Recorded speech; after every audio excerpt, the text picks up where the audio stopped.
My name is Gino. I'm the product lead at Decentraland DAO. I'm a core DAO contributor for Decentraland.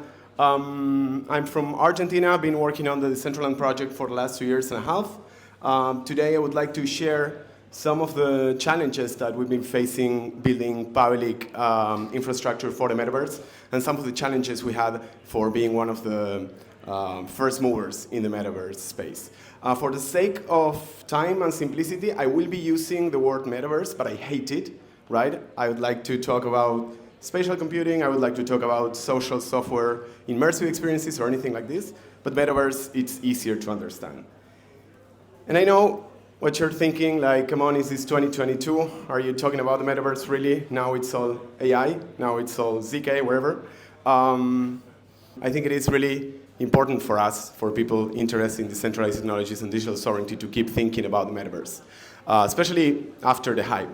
Because the concept has been proven to be really catchy. Like, we have the metaverse hype in 2022, and a lot of our friends who never thought about is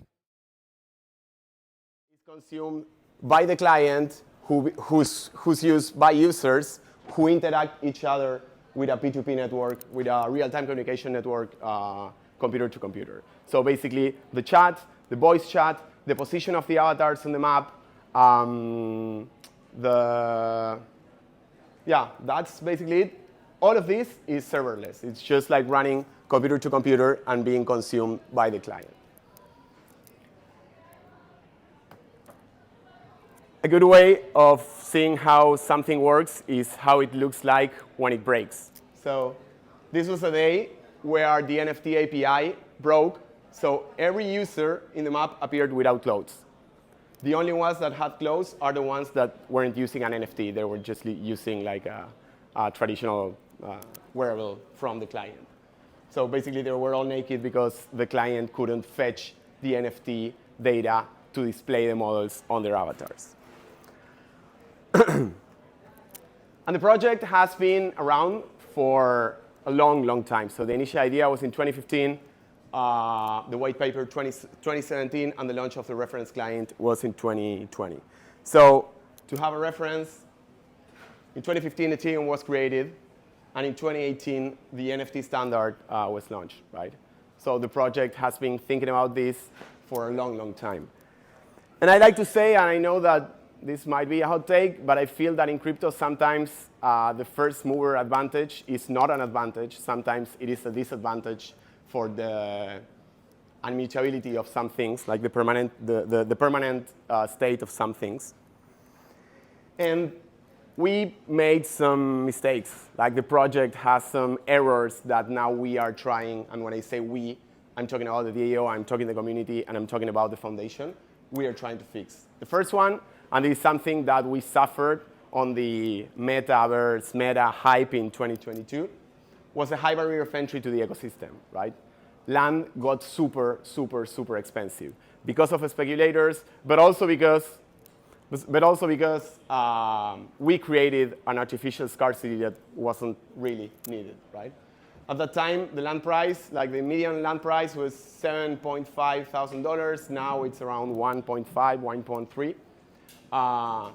And the reality is that this is not like a PFP project. We need people to hold lands, to do things on lands, so the metaverse gets interesting, right? So metaverse is interesting as the content and the experiences that are available on it. If speculators hold the land that we have, the metaverse becomes a wasteland. So that's why the community launched the first rental protocol. It was basically one of the first NFT rental protocols for renting land.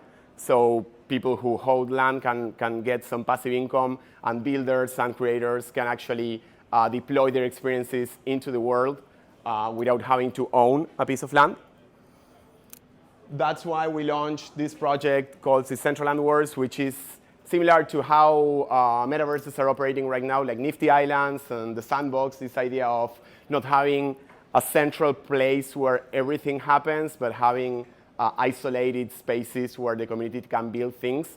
For me, the idea of having like a unified place where you can see what's going on and get visibility on the content and the experiences you create is one of the most amazing things of these kind of projects. But the reality is that if you need to lower the barrier of entry, this paradigm is way better, and you can still have experiences on the shared world.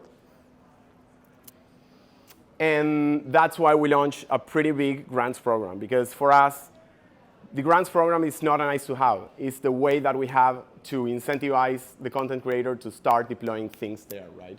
So in the last 3 years, we gave away almost $40 million in 222 projects, from video games to content activations, to protocol developments, to DAO operations, and everything in between.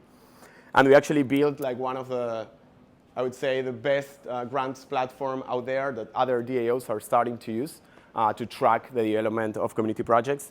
If you are interested in something related to this, let me know.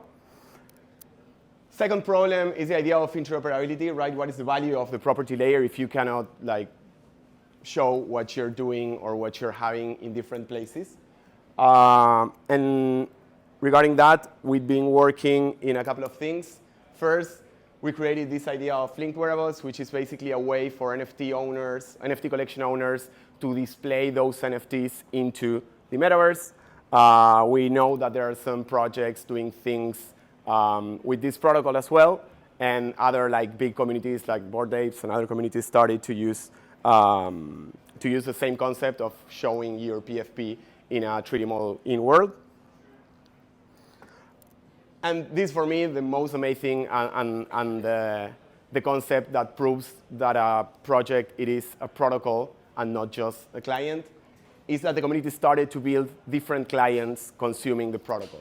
So now you can use Decentraland with the client that the foundation is building, but you can also use Decentraland with a 2D God view mode, or you can also use Decentraland with this like pixel art style, and they are basically clients consuming the same information living on the Catalyst servers on this P2P content network and displaying it in a different way at a client level.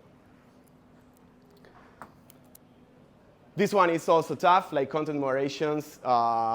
This idea of how can we design mechanisms for the community to have power on the content that is displayed in world without having to go through the times of the decentralization, especially in terms of DAO voting, discussions, and everything in between.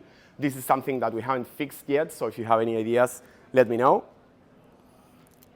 And the last one is the problem of distribution. When Decentraland started, the DAO space was pretty immature. We have probably the worst like voting mechanism, like token-weighted voting.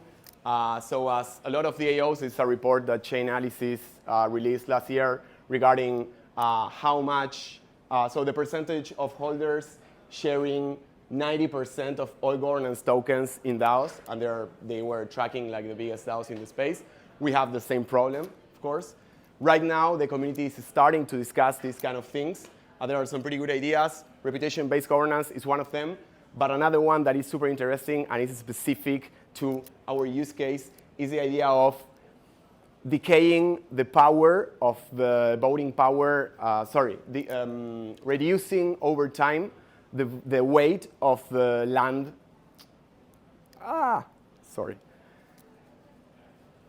So basically, landowners hold power when voting in the DAO. Land represents a percentage of that voting power. If you don't deploy content or if you don't deploy experiences in your land and your land is just for speculation, the VP, the voting power attached to your land, will start to decay over time, right? So that will give the people who are actually building on top of the protocol more weight to the ones that are just holding land and not doing anything in there. Okay, finally. I read an article this week from the Elder Scrolls Online Dev, right? It's fun because it's the online dev, like it was just one developer, saying that the metaverse was ignoring what games were doing right at the exact same time. For me, this is not about the product. This is about the protocol. This is about how can we create decentralized networks to display content, interactive content in clients, and how can we empower people to use these technologies in a way that it's understandable for them. We're not in the game or in the business of building games. We're in the business of building protocols. Thanks so much. There's a QR code there with some links. See you in real life. Thank you. Thank you very much.